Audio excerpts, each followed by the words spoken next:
वालेकुम दोस्तों, मैं हूं आसिम महमूद और आप देख रहे हैं आपका अपना YouTube channel Dare Math channel में आज हम क्लास 9 की एक्सरसाइज 2.2 स्टार्ट कर रहे हैं, जिसमें इस्तेमाल की जाएंगी रियल नंबर्स की प्रॉपर्टीज़ जो हम पढ़ चुके हैं इससे पहले लेक्चर के अंदर।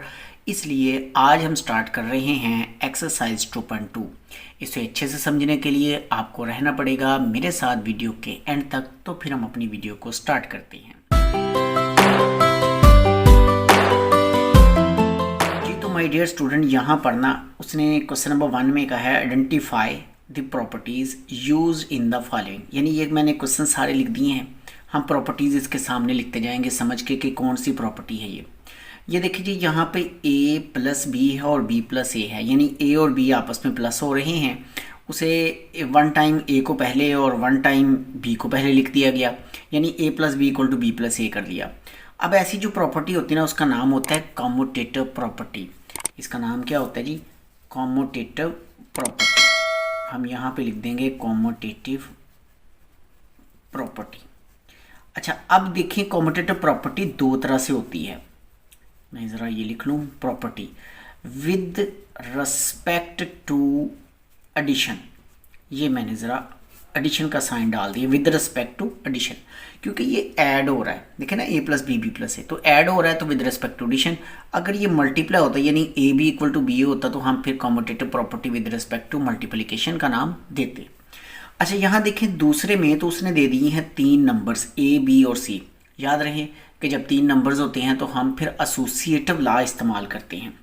तो हम लिखेंगे एसोसिएटिव लॉ।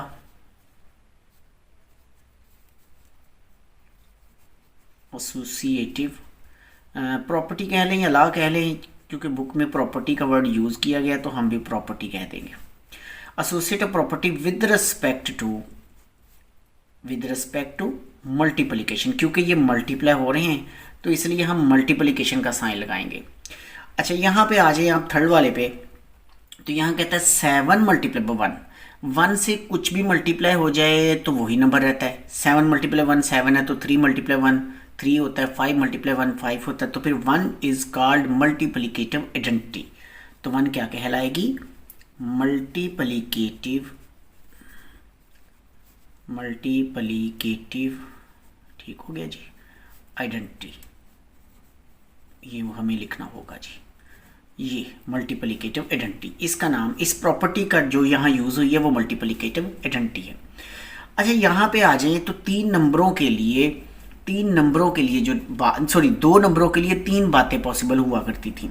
यानी आपका x जो है वो ग्रेटर देन y है, आपका x और y दोनों बराबर हैं, या आपका x जो है वो लेस देन y है। वो कहते हैं जी 2 नंबर हो ना आपके पास, तो उनके लिए 3 ही बातें पॉसिबल हो सकती हैं कि या तो x आपका बड़ा होगा y से, या दोनों बराबर हो जाएंगे, या आपका x y से छोटा हो जाएगा। तो ऐसी प्रॉपर्टी का नाम होता था ट्राइकोटोमी प्रॉपर्टी। हम लिखेंगे ट्राइकोटोमी प्रॉपर्टी।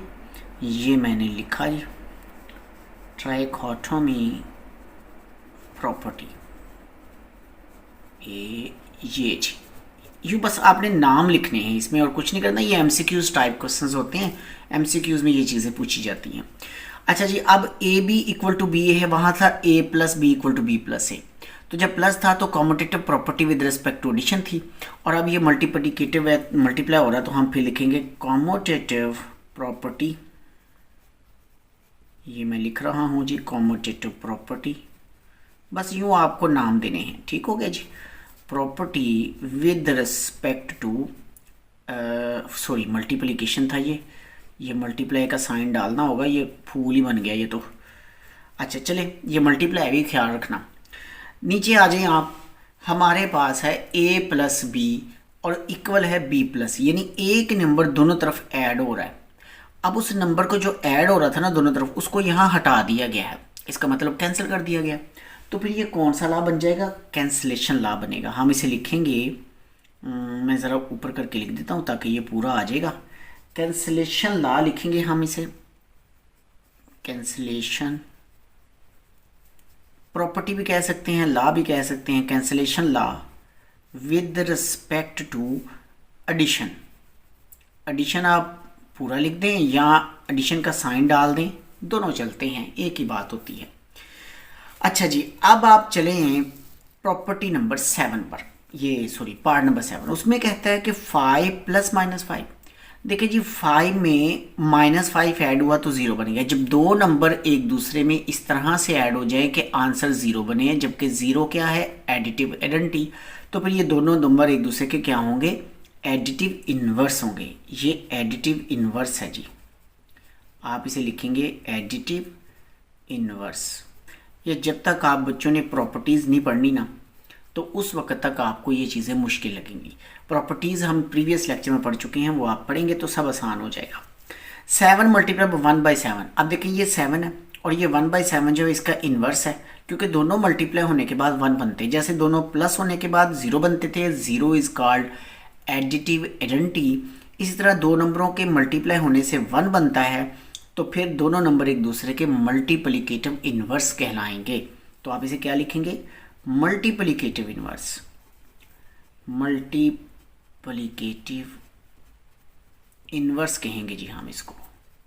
लो जी मैंने लिखा इसे मल्टीप्लिकेटिव इन्वर्स। अब आ जाते हैं हम पार्ट नंबर 9 पे।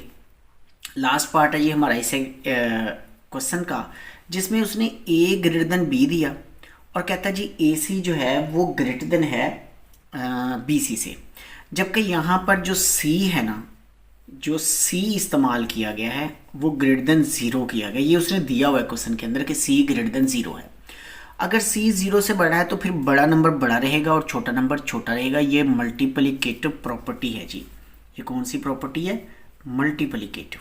आप इसे मल्टीप्लिकेटिव लिख दीजिए, मल्टीप्लिकेटिव प्रॉपर्टी। लो जी ये थी आज की ये प्रॉपर्टीज़ जो हमने पढ़ी। इसके बाद हम क्वेश्चन नंबर 2 करते हैं।